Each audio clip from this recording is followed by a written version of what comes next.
If you thought yesterday was a fiery day in Parliament, well, take a look at what happened today. As Prime Minister Narendra Modi got up to speak in the Rajya Sabha, absolute pandemonium unfolded. The opposition MPs were in top form as they shouted slogans and chanted amongst speech. What were they saying? What were they chanting? They were chanting, Modi Adani Bhai Bhai. Yes, this is what they said in the Rajya Sabha. It was a combative and brazen charge and chant by the opposition MPs. Listen into this. उनका ये जो contribution है, जो मार्गदर्शन है, उसके लिए nothing will go on record. Nothing will go on record. But the Prime Minister managed to finish his speech amidst this sloganeering, and this sloganeering continued for the entirety of the Prime Minister's speech. There were slogans, there were chants, and there were disruptions. But if the opposition was in a combative mood, so was the Prime Minister. He attacked the Congress party on a number of issues, starting from their record of dismissing state governments in the 50s and 60s and 70s to their obsession with naming projects after the Nehru-Gandhi family. In fact, the Prime Minister accused the Congress of toppling state governments 90 times, out of which 50 instances, he said, were during Indira Gandhi's rule. He also slammed populist policies like the old pension scheme and pointed to the economic crisis in neighboring countries like Pakistan and Sri Lanka, saying, be mindful of the policies you adopt because they have economic repercussions as well. But his fiercest attack was on the Gandhis. And he took a jibe as far as Prime Minister Nehru's name is concerned. And he said, if the Gandhis are so sensitive about Prime Minister Nehru, why do they not have Nehru in their surname? लेकिन जो लोग आज विपक्ष में बैठे हैं, उन्होंने तो राज्यों की अधिकारों की धज्जियां उड़ा दी। जरा मैं कच्चा चिट्ठा आज खोलना चाहता हूं।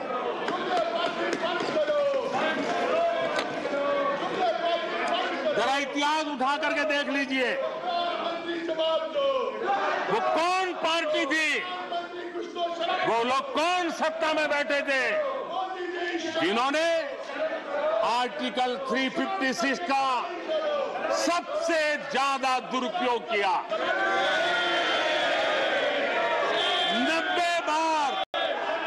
90 बार चुनी हुई सरकारों को गिरा दिया। कौन है वो? कौन है जिन्होंने किया? कौन है जिन्होंने किया? कौन है जिन्होंने किया? इतना ही नहीं सभापति जी, एक प्रधानमंत्री ने आर्टिकल 356 का 50 बार उपयोग किया, आधी सेंचुरी कर दी। वो नाम है श्रीमती इंदिरा गांधी का। 50 बार सरकारों को गिरा दिया। 600 जितनी सरकारी योजनाएं सिर्फ गांधी नेहरू परिवार के नाम पे है। मैं बहुत आश्चर्य होता है कि चलो भाई, हमसे कभी छूट जाता होगा नेहरू जी का नाम, और छूट जाता होता होगा हम ठीक भी कर लेंगे क्योंकि वो देश के पहले प्रधानमंत्री थे। लेकिन मुझे ये समझ नहीं आता है कि उनकी पीढ़ी का कोई व्यक्ति नेहरू सरनेम रखने से डरता क्यों है? क्या शर्मिंदगी है नेहरू सरनेम रखने से? क्या शर्मिंदगी है? देश देख रहा है एक अकेला कितनों को भारी पड़ रहा है। एक अकेला कितनों को भारी पड़ रहा है। अरे नारे बोलने के लिए भी, नारे बोलने के लिए भी उनको बदल करना पड़ता है। जो भी ये बोलता है घंटे भर से आवाज की जवाब देता है। आदरणीय सभापति जी, एक कन्विक्शन के कारण चला हूं, देश के लिए जीता हूं, देश के लिए कुछ करने के लिए निकला हुआ हूं। और इसलिए ये राजनीतिक खेल खेलने वाले लोग, उनके अंदर वो हौसला नहीं है, वो ढूंढ रहे हैं, बचने का रास्ता खोज रहे हैं।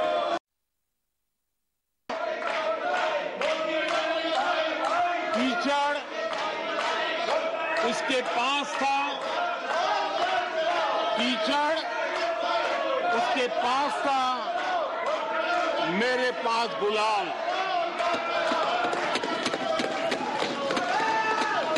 कीचड़ उसके पास था, मेरे पास गुलाल। जो भी जिसके पास था उसने दिया उछाल।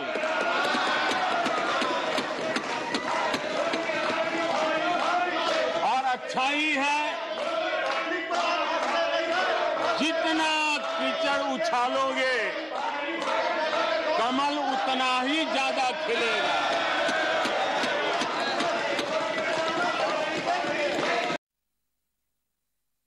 Now, the opposition wasn't exactly impressed by the Prime Minister's rhetoric in Parliament. They accused him of being arrogant and sidestepping the real issue, which was the controversy around the Adani Group.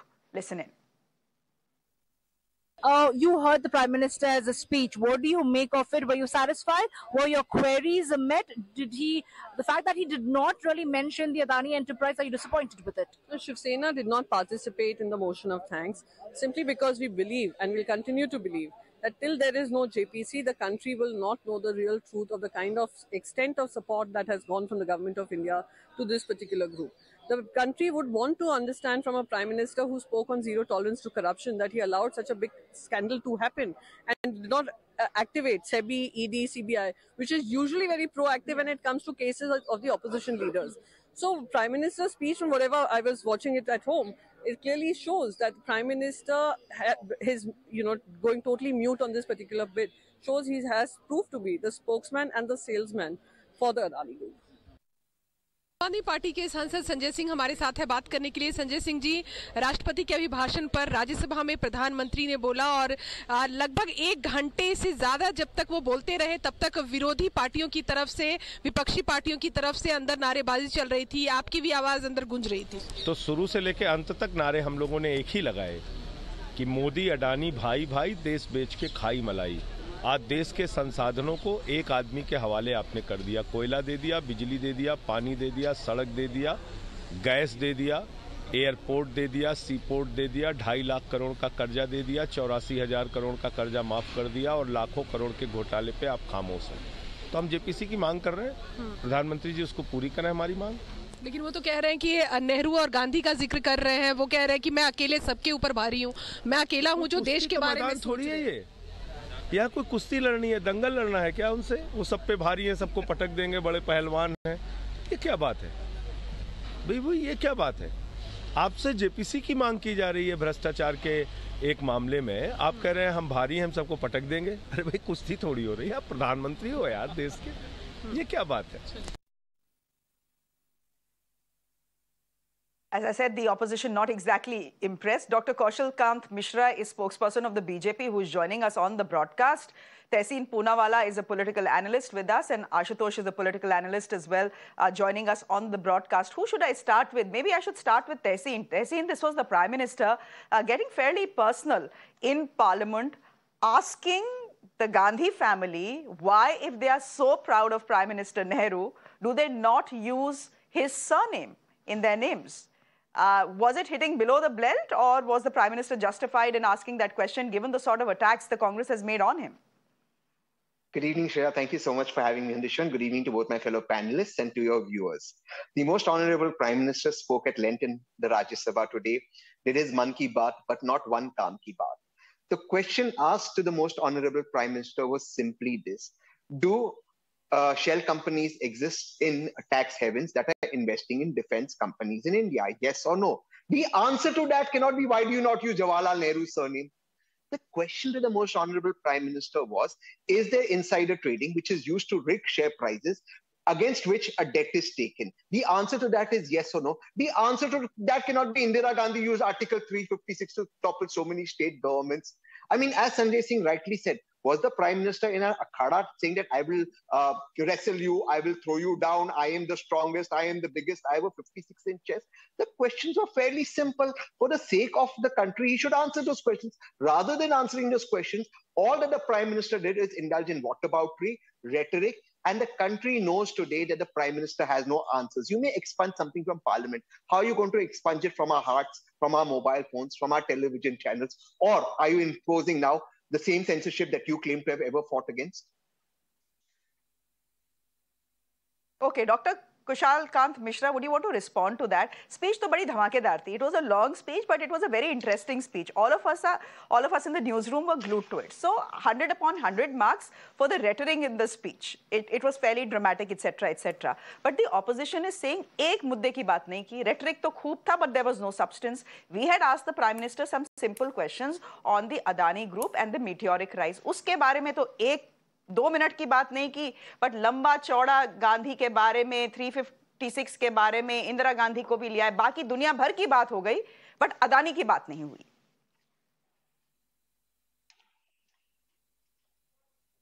पहले तो ये समझिए कि parliament की rule book होती है और उसमें राष्ट्रपति के धन्यवाद सेशन में कोई क्वेश्चन आंसर सेशन नहीं चल रहा था, और अगर कोई क्वेश्चन में दम था तो उन्होंने कोई डॉक्यूमेंट नहीं रखा गया था। रूल्स के अकॉर्डिंग उनसे उनके साक्ष्य मांगे गए थे कि एविडेंसेस दीजिए, अगर आप चाहते हैं कि इस हिंडनबर्ग की रिपोर्ट के ऊपर बात हो तो सारे लोग लिख करके रिटर्न में एग्री करके दें, उसको पार्लियामेंट के सदन में रखें। एक फॉर्मूला बना हुआ है, एक फॉर्मेट है, रूल्स हैं जिससे पार्लियामेंट चलती है। ये धन्यवाद सेशन था। धन्यवाद सेशन में उन्होंने अपनी बात कही, प्रधानमंत्री ने अपने तरह से जवाब दिया, और जवाब देने का तरीका तो देखिए, सच्चाई नहीं। क्या आप ये नहीं जानती? सच्चाई तो यही है ना कि नेहरू का नाम क्यों नहीं लगाते? क्योंकि गांधी का नाम लगाने से उन्हें लगता है कि देश उनके साथ होगा, वोट बैंक की पॉलिटिक्स उनके साथ होगी, इसीलिए तो गांधी का नाम यूज करते हैं। मैं मेरे फादर का नाम मिश्रा यूज करता हूं, पूनावाला साहब पूनावाला यूज करते हैं, आप अपने फादर का नाम यूज करते हैं, तो फिर ये गांधी फैमिली क्यों नहीं यूज? ये तो सही सवाल है ना। इसका जवाब तो अब यहां पे कोई कांग्रेस का प्रवक्ता है नहीं तो मैं पूछता भाई क्यों नहीं लगा रहे हैं। और उससे ज्यादा बार तो नेहरू का नाम हम लेते हैं। सही लें गलत लें, देश के प्रधानमंत्री रहे हैं, पहले प्रधानमंत्री रहे हैं, महान प्रधानमंत्री रहे हैं जिन्होंने देश को टुकड़ों में किया, लेकिन फिर भी भारत देश उन्हीं के बाद प्रधानमंत्री फर्स्ट प्रधानमंत्री रहे, तो उनका नाम तो हम लेते हैं। पर उनका परिवार, कांग्रेस पार्टी जिस एक परिवार को पूछती वो नेहरू नाम क्यों नहीं लगाती, ये बात तो सही है।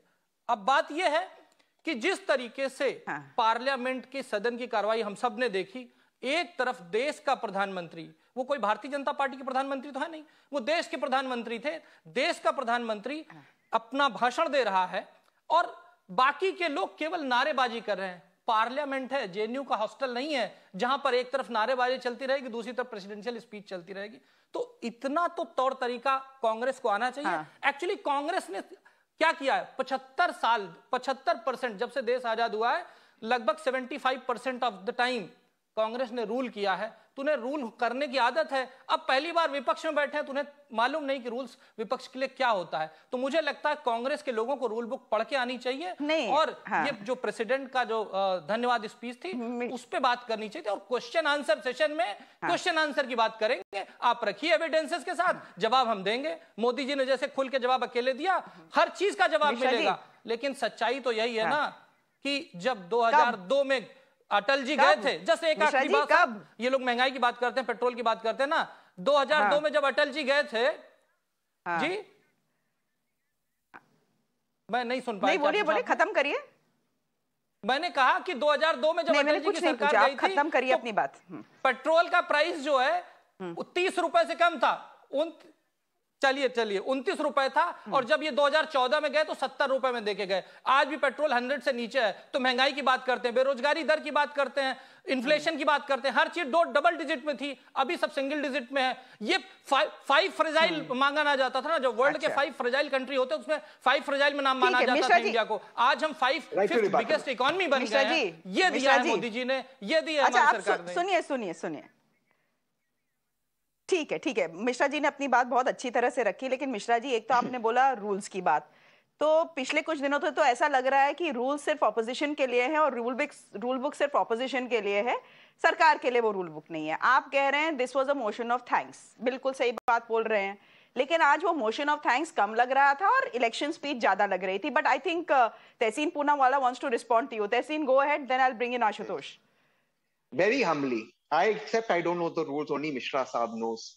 But Shreya, you remember you used to cover Parliament. I've known you for some time. On September 7, 2012, standing outside Parliament, a lady, Ashutosh and I respect a lot, Srimati Sushma Swaraj said, Shreya, you remember this, and I quote her verbatim. She said that allowing the Parliament to be disrupted and not allowing the Parliament to function is an essential form of democracy. मुझे तो rule नहीं समझता श्रेया, शायद सुषमा जी को भी नहीं समझता होगा, मिश्रा साहब तो आजकल नए नए प्रवक्ता बने, पढ़े या नहीं पढ़े, बट अगस्त 26, 2012 पार्लियामेंट के बाहर खड़े हुए स्वर्गीय अरुण जेटली जी ने कहा, और मैं उनको कोट करता हूं, our strategy does not permit us to allow the government to use parliament for debate without being held accountable. We do not want to give the government an escape route through debate. वो तो debate नहीं करना चाहते थे, हम तो यहाँ हाथ जोड़ के कहते हैं माई बाप डिबेट करो, सिर्फ इस सवाल का उत्तर दो, क्या शेल कंपनी से भारत में अबू धाबी के एक फ्लैट में 6 शेल कंपनी रजिस्टर्ड है, जिसके माध्यम से भारत के अंदर पैसे आए आरबीआई के माध्यम से, और भारत की डिफेंस कंपनी में इन्वेस्ट हुए नहीं हुए, हाँ या ना में उत्तर है। इस सवाल का उत्तर इंदिरा जी ने क्यों नेहरू का सरनेम इस्तेमाल नहीं किया, ये तो नहीं हो सकता, लेकिन मैं आपको बता दूं, इसलिए नहीं क्योंकि स्वर्गीय इंदिरा गांधी जो इस मुल्क के लिए शहीद हुए, उन्होंने फिरोज गांधी से शादी की थी, इसलिए गांधी सरनेम का प्रयोग करते। लेकिन क्योंकि आपके इतिहास अधिकतर व्हाट्सएप से आता है, मैं इस पे छोड़ देता हूं, आप इस सवाल का जवाब दीजिए, क्या अबू धाबी में एक फ्लैट है, यहाँ पे 6 कंपनी रजिस्टर्ड है, और उसके माध्यम से आरबीआई के माध्यम से डिफेंस कंपनी में पैसा आता है, हाँ या ना जवाब दीजिए, सवाल का जवाब दे दीजिए। Ashutosh, did the Prime Minister make it unnecessarily personal? I'm asking you this question because it can be argued. एक मिनट रुक जाइए मिश्रा जी वो देखते हैं कब जवाब मिलेगा, अभी तक तो किसी प्रवक्ता ने कोई जवाब दिया नहीं, सरकार ने भी कुछ बोला नहीं। खैर रुक जाइए, ये आशुतोष जी को जरा लाते हैं इस डिबेट में। Ashutosh, you heard the entire speech. It was a fiery speech. It was a speech high on rhetoric. It made for great television. But did the Prime Minister get unnecessarily personal, or was it his right to get personal when the opposition, as he's speaking, and he's the Prime Minister of this country, as he's speaking, is trying to disrupt him, heckle him, shouting slogans like Modi, Adani, Bhai Bhai. Bhai, kuch to, matlab, there is some maryada that cannot be crossed in Parliament. Did the opposition cross that maryada, or did the Prime Minister cross that maryada? Shreya, 3 decade तो हो गए मुझे journalism करते हुए, तो इतना तो मैं जानता हूं कि जब कोई प्रधानमंत्री जब अपना वो लूज करते हैं अपना, तो इसका मतलब ये है कि कहीं ना कहीं बहुत करीने से कोई चीज जाके चुभी है उनको। Today I was little worried about the Prime Minister because I found him very upset. He was very upset. He did not know how to respond because the questions which are asked are direct and the question which he doesn't want to answer. And that's a problem. Because I know Modi ji personally at least for the last 25 years, and I have interacted with him and I know him. He's a very solid man. He normally doesn't show his emotions. Today, by the end of his speech, the way he was speaking, main akela, as if there is no BJP, there is no RSS, there is no cabinet, there is no member of parliament, there is no MLA. That means what? That means Prime Minister is losing his emotions. Prime Minister is losing his composure. And that happens when the man of his stature knows that there is something wrong and he has no answers. Why should it worry him that Nehru Gandhi family does not use Nehru with a surname? Why should Dr. Mishra should question my surname? I don't use a surname. Should it be a matter of debate? Or should I ask Mr. Mishra, why are you using a surname? Why are not using Sharma? Why are you not using Chaturvedi? Is it a kind of debate which we are indulging? This shows that the Prime Minister is on a weak wicket. This shows the Prime Minister has no answers. And this shows for the first time, at least I have witnessed, and that is very, very sad, that when the Prime Minister was speaking, he was heckled, he was heckled, he was heckled. That shows that the House opposition has no respect for the Prime Minister and the Treasury has no respect for the opposition. There is a total breakdown of the communication between the two. And unfortunately, those who were supposed to bridge the communication, they were also taking sides. And that's the most unfortunate part. But Ashutosh, you're making the point that the Prime Minister made this about himself. And he said, and I'm quoting him, कि एक मोदी सब पे भारी. Fact is that, and you raised the question, does the BJP count for nothing? Well, for many people who vote for the BJP, they're actually not voting for the BJP. They're voting for the Prime Minister. And I think there is a clear distinction in this country and in the minds of the voters here that there is Mr. Modi and there is the BJP. And we are voting for Modi and we are not voting for the BJP. I think that's very clear. So when he says, ek Modi sab pe bhari, maybe there is some truth to it. Lekin Mishra ji, Ashutosh is saying he's feeling worried for the Prime Minister because the Prime Minister looked very upset. He lost his cool. He lost his cool because he was upset. We don't see him losing his cool very often. Now, we understand that there have been attacks on the Prime Minister, attacks on the Prime Minister's integrity, etc. But the fact is that these attacks have come with a set of questions. If the Prime Minister is above board, if the government is above board, just put the answers out in the public and the opposition will keep quiet and the parliament can function the way it wants to function. The problem is that the government doesn't want to answer questions, which is why we are seeing the sort of scenes that we saw in parliament today. It was, frankly, I think, very shameful that you had the opposition heckling the Prime Minister. That should not have happened. Well, but the Prime Minister didn't answer any mudde ki baat either. So he's opening himself up to that criticism.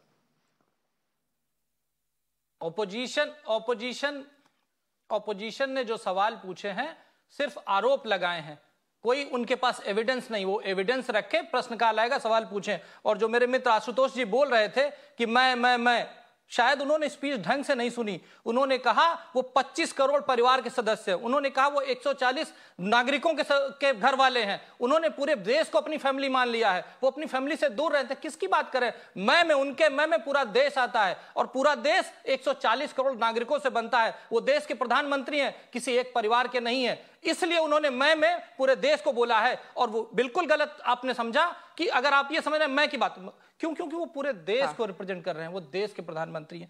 और ये समझिए कि कांग्रेस के इतने सालों के शासनकाल के बाद भी आज हमें 11 करोड़ शौचालय बनाने पड़ रहे हैं. 8 करोड़ परिवारों को नल से जल दिया जा रहा है. लोगों को 80 करोड़ लोगों को कोरोना काल में खाने को देना पड़ रहा है. ऐसा शासन दे करके आज उज्ज्वला योजना दी जा रही है जिसके थ्रू उनकी आंखों की रक्षा की जा रही है. आप देखिए पूरे देश में लाभार्थी और दाता दो ही ग्रुप बना दिया गया. पहले जाति की पॉलिटिक्स होती थी, धर्म की पॉलिटिक्स होती थी. आज 140 करोड़ लोगों में 80 करोड़ लोग ग्राही हैं यानी लाभार्थी हैं, बाकी लोग उनको दाता बने हैं. तो देश में एक दूसरे का सामंजस्य बढ़ा है, कोहेशन बढ़ा है, लोग एक दूसरे के लिए काम कर रहे हैं. मिश्रा जी आप क्या बोल रहे हैं? मिश्रा जी आप कह रहे हैं, मैं ये बोलना चाहता हूं, एक मिनट मिश्रा जी, आप अभी तक आप बोल रहे हैं कि एक मिनट की बीजेपी ने और प्राइम मिनिस्टर ने बहुत काम किया है, इसलिए उनको सवाल के जवाब देने की जरूरत नहीं है. श्रेया एक बात नहीं, सवाल के जवाब सेशन में दिए जाएंगे. अगर धन्यवाद प्रस्ताव में सवाल नहीं है, ये आरोप लगाए जा रहे हैं. आरोप विदा किसी एविडेंस के साथ आइए, आपको जवाब मिलेगा. अरे एविडेंस तो लाइए. नहीं तो ऑपोजिशन का काम है क्या एविडेंस लाना? एविडेंस तो ऑपोजिशन का काम है एविडेंस लाना. श्रेया ये एजेंसीज जो हैं जो इतना एक्टिव रहती हैं, खास करके ऑपोजिशन पे, इनको भी कभी काम पे लगा दीजिए. रुक जाइए, अच्छा चलिए रुक जाइए. श्रेया निर्मला जी ने बोला जा रहा है. बोलिए आशुतोष, गो अहेड.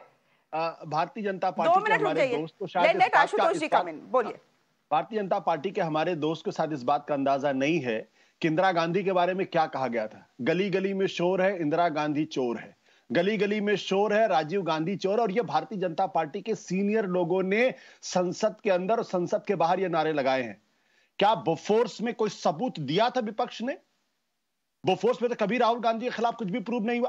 क्या 2G में सबूत दिया था अरुण जेटली ने, सुषमा स्वराज ने? सुप्रीम कोर्ट ने तो बाइज्जत बरी कर दिया. कोतराची को भगाया किसने? कोतराची को भगाया किसने? मौत का सौदागर किसने कहा? खूनी किसने कहा? जितनी गालियां मोदी जी को दी गई इतनी गालियां. ओके सॉरी, मैंने आपको डिस्टर्ब नहीं. Okay well taken. मैं पहली बात तो ये नहीं मानता हूं कि कभी मोदी जी को गाली दी गई. लेकिन अगर मोदी जी को गाली दी गई तो मोदी जी को भी अपने हृदय में, अपने दिल के अंदर उतर कर सोचना चाहिए था उनको उनके बारे में लोगों ने ये बातें क्यों कही हैं.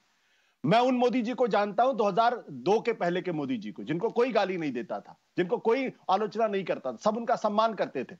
तो ये हम बार बार ये कहते हैं मोदी। दूसरी बात क्या है कि अभी आपने कहा कि भाई 80 करोड़ लोग शायद भूल गए, 2005 से लेकर 2017 के बीच में 27 करोड़ लोग गरीबी की रेखा के ऊपर आए थे। और आपका शासन ऐसा था 2014 के बाद से कि कोरोना के दौरान, ये वर्ल्ड बैंक की रिपोर्ट है जो कहती है कि कोरोना के दौरान 7 करोड़ लोग जो है वो गरीबी रेखा के नीचे आए हैं, जिसमें से 5 करोड़ 60 लाख लोग अकेले हिंदुस्तान में आए हैं। यानी पूरी दुनिया में जो गरीबी की रेखा के नीचे लोग गए, उनमें से 80% लोग हिंदुस्तान में आए। और यह तब हुआ जब देश के प्रधानमंत्री नरेंद्र मोदी जी प्रधानमंत्री थे। 45 साल की सबसे ऊंची बेरोजगारी इस देश के अंदर है। मैन्युफैक्चरिंग सेक्टर आपका बैठ गया है। जो 17% उसका जीडीपी में कंट्रीब्यूशन होता था, वो घट के 13% हो गया है। आज की तारीख में 5.5 करोड़ लोग अर्बन सेंटर छोड़ के गांव में गए हैं। यानी वहां बेरोजगारी इतनी बढ़ चुकी है। और आप कहते हैं कि दुनिया बहुत बड़ी चीज हो गई। देखिए, जब देश आजाद हुआ था उस वक्त भी भारत दुनिया की 6ठी सबसे बड़ी इकोनॉमिक वो था, इकोनॉमिक सिस्टम था। वह सबसे बड़ी इकोनॉमी थी जब देश आजाद हुआ, 6ठे नंबर पे था। आज हम 5वें नंबर पे, तो बड़ा गर्व महसूस कर रहे हैं। पर कैपिटा इनकम में भारत कहां पे है? क्या 120वें स्थान पर है या 135वें स्थान पर है? क्या नरेंद्र मोदी के आने के बाद से पर कैपिटा इनकम हिंदुस्तान के लोगों की घटी या बढ़ी है? क्या आम आदमी की आय घटी या बढ़ी है? आम आदमी की आय 2014 से लेकर अभी तक 9% घटी है। आप सोचिए इस बारे में। लेकिन अगर आप कहना चाहते हो तो कहिए, राजनीति है, जनता आपको जिता रही है। एक मिनट, चलिए देखते हैं मिश्रा जी क्या दिखा रहे हैं। मिश्रा जी आप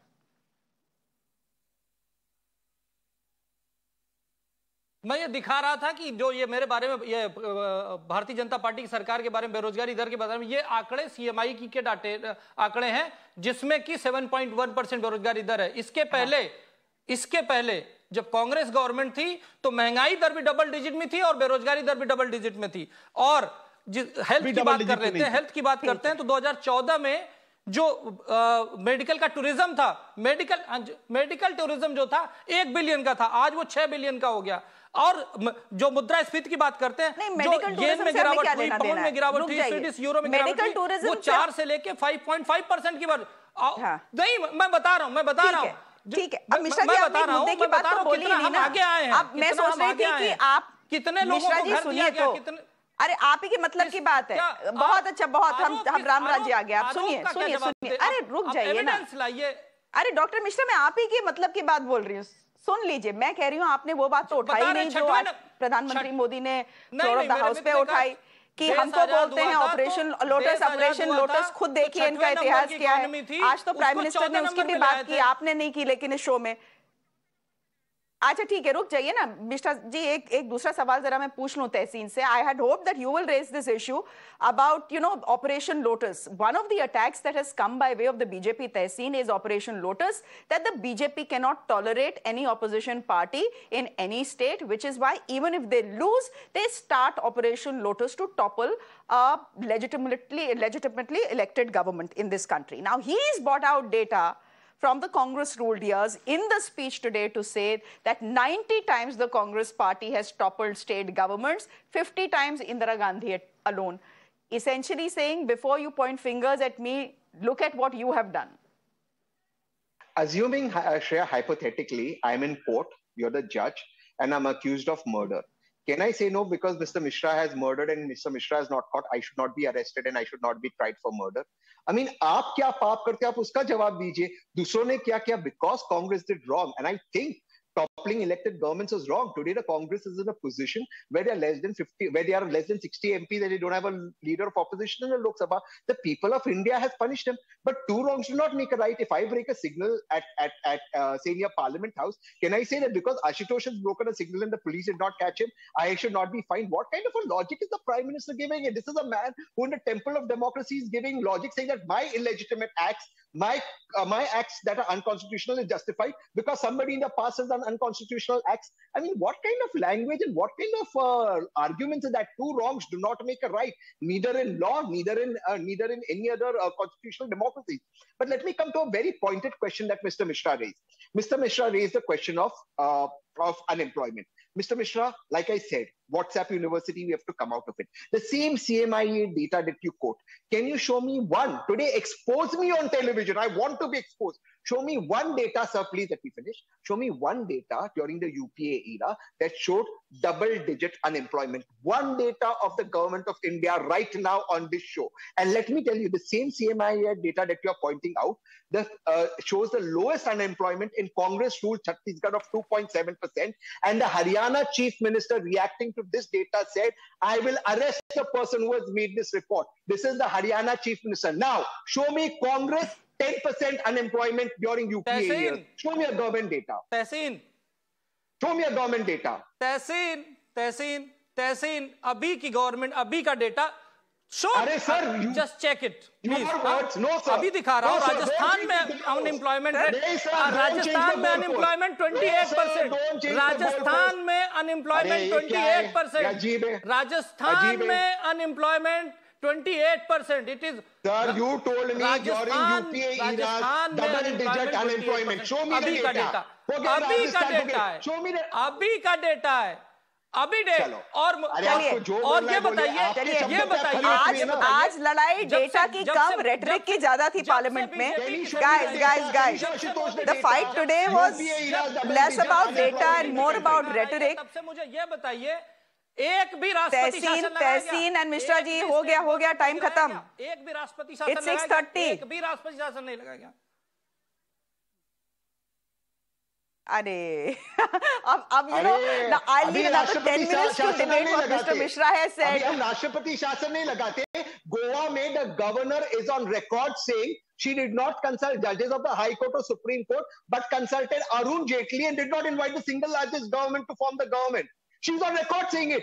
Can there be something more brazen than that? What did the Supreme Court tell the Arunachal governor? What did the Supreme Court tell the Uttarakhand governor? I mean, what are you coming on national television and making stuff up on this show, Shreya? Mishra ji, आज आप फंस गए. During UPA era, there was double-digit unemployment. I can't show it. Come to the court. Rajasthan. You change the goalpost. Dr. Mishra, आज फंस गए आप, लेकिन चलिए.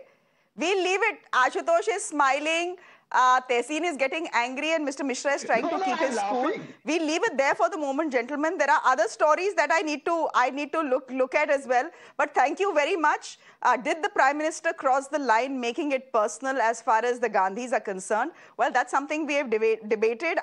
Maybe he did, maybe he didn't. Let's see what the headlines will be in tomorrow's newspapers. We'll leave it there, gentlemen. Thank you very much for joining us on the broadcast. I'm slipping into a quick break on the show. There's much more news coming up on the other side. Do stay with us.